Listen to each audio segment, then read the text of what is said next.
Well, hi guys. Welcome back to another edition of Demko Modelworks. Jake here with you. Just doing a brief update on the Reliant. I've gone through now and gotten it all together. Gotten it all the seams filled up on it, gotten it re-puttied and touched up on the paint. What I have done, I'll take you through now. I'll show you what I've done. I've gone through, originally was going to go through and put on these red decals right here because once you get the roll bar on that goes right across here, it's going to make it very hard to get these decals down there on, and I just started getting carried away with putting decals on. I was getting excited about this and just ended up going to the extreme and just kept going here. Got those 4 decals on. Now originally these decals were part of a set that would have gone on, you know, right in this area here. And what I did is I just cut these out off the decal sheet and just put them on, and went through, and you can see I got my little Delta shield put on each side of the saucer there, and I've gone through and gotten the Reliant put on, the decals put on there, and got those top coated down with the Tester's decal bonder. I found out that that the decal bonder, once you once you get through with your Aztecing, you put a clear coat on, and then once you put that, makes it easier for the decals to adhere to and to slide around on. That way you don't have any ripping or bunching or tearing or anything like that, because these decals are sensitive.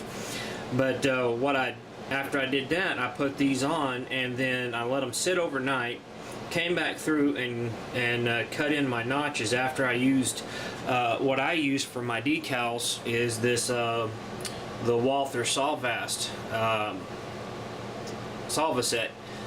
This stuff works really good for getting the decals on, and what it does is it causes the decals to adhere to any, to conform to any ridges or trenches in the model you have. So that's what I've done with that. And then once those set overnight, I came back with that Tester's decal bonder and put a coat over that to seal them in.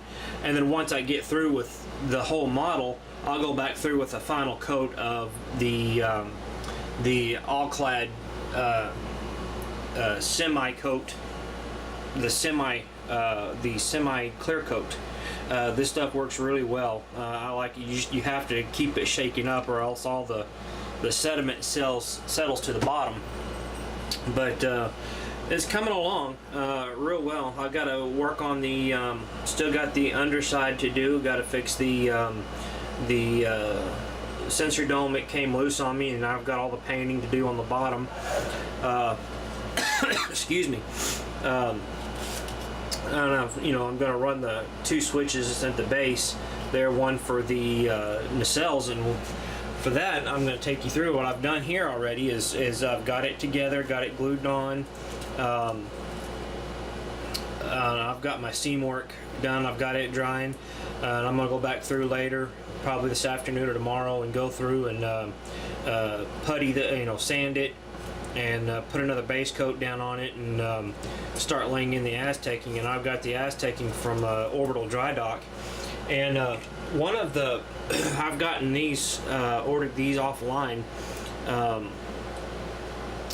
these little clear blue pieces from a guy offline that has these. You can also get these from Don's Light and Magic. They run about $15 a set for these, and this is, they're kind of flexible. So I've gone through, and on this nacelle, as you can see here, I've got it I got it installed. And what I'll do with this one is I'll go through and clean it up with my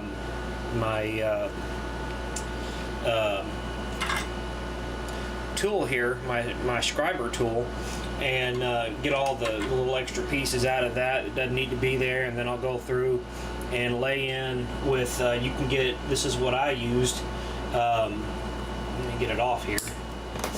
what I used to get into these trenches was this little clear piece here. I mean, this little tape here, it works real well down inside there. Or if it's just a little bit too big for you, what I used was I took a piece of masking tape. Hold on a second. Excuse me about that, folks. What I did is I put down a piece of masking tape and then cut lines just a little bit narrower than that one tape, and it works real well to go down inside these recessed areas here. And then once you do that, you can go back through, and once you get the recessed areas covered in with the masking tape, you go back through with your black and paint the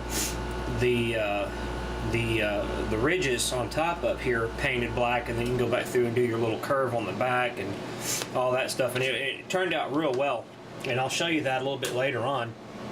But you can see I've got my roll bar mounted on, got it together. Once the glue dries for that, I'm going to go back through and do some puttying around the edges and seams and whatnot. And the reason why you're seeing wires here is because I'm going to have a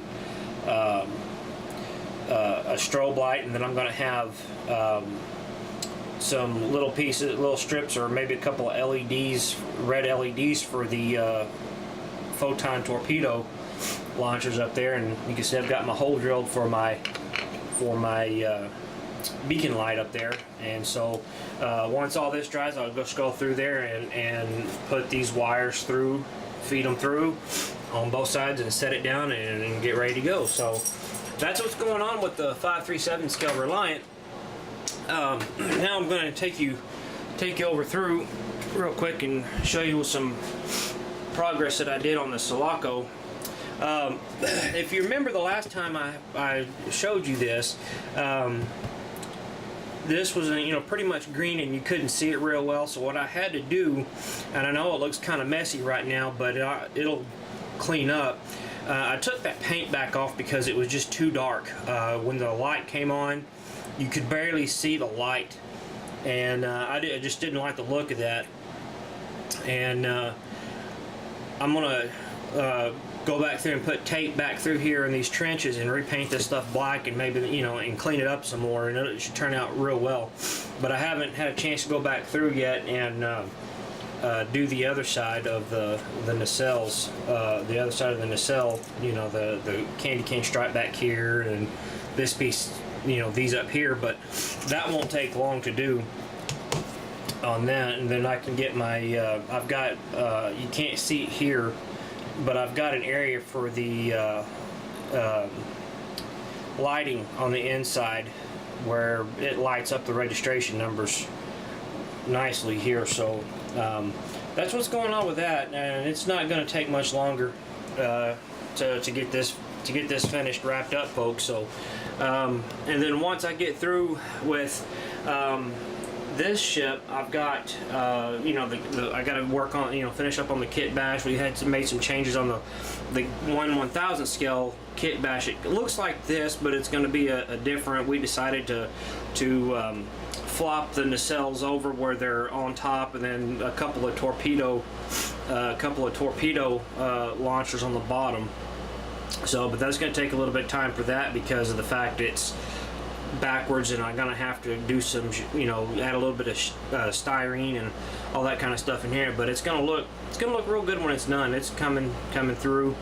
And then I've got another 350 scale for my client that is going to be just a little bit different. That's going to look, real cool. And that one, in the next 350 kit, we're not going to be using the standard shuttle bay that comes with the kit. We're going to be using a kit. Let me grab this little piece right here. This right here, these are resin pieces from Don's Light and Magic. What this is the Enterprise A shuttle bay. So we're gonna have to go through there and get this all cleaned up and sand it down, because this is resin and you can't just paint this stuff regular paint. You have to, I've had some trouble with it in the past with the resin, with some of the primers and stuff, so I finally found a good primer that works on this, which is the Rust-Oleum brand automotive primer, which the automotive primer doesn't work. Rust-Oleum primer doesn't work on the styrene with the automotive brand primer. The regular Rust-Oleum primer works, but I know that seems kind of confusing, but I'll go back through and tell you a little bit more about that later. But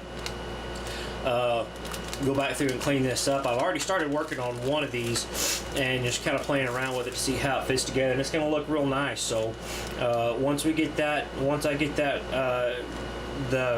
through with this Sulaco, this one here, I'll go through and kind of do a little bit of a video build up on the Sulaco. It's going to be just a little bit different. We made some slight changes to it. The client has added a split impulse deck, which is going to be kind of interesting, and made a modification to the bottom saucer here, and it's going to be different, just a little bit different color. So I'm going to be adding some different effects to it. But on that one, we're going to be using the Tenna Controls Mega Board, and I've got that one. I'll show this one to you, folks. This one here is, if you think the NVE combo board is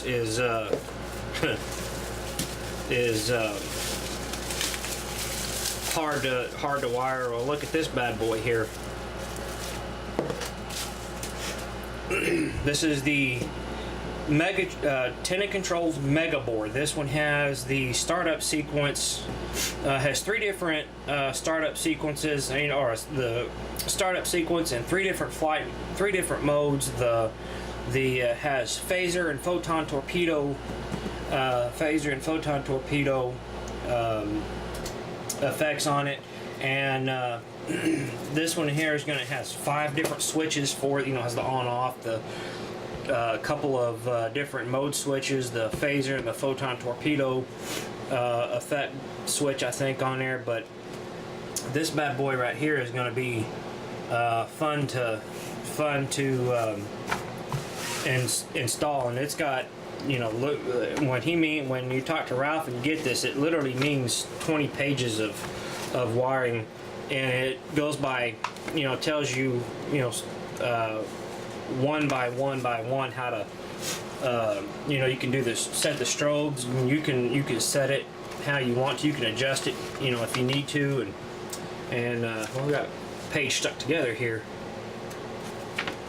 but I mean, it's got, you can see here, it's got the select mode, it's got the dry dock mode, the movie mode, and the flight mode. So it's going to be pretty intricate details for this. I mean, and it goes by one page at a time on tell you how to wire, this board up, and it does have, pictures of some of the standard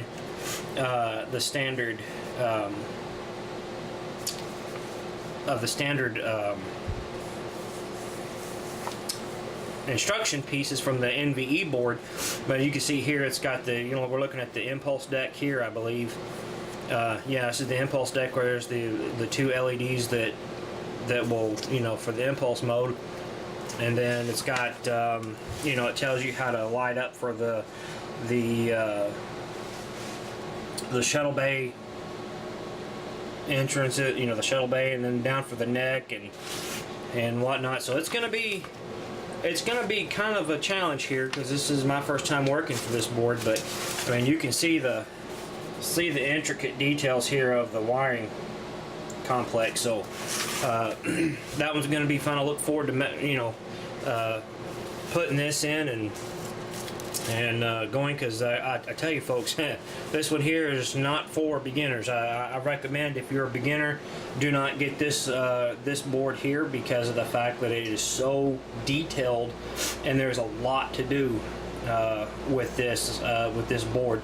So each little connector has got a separate function, and it's going to take some time to wire up on this.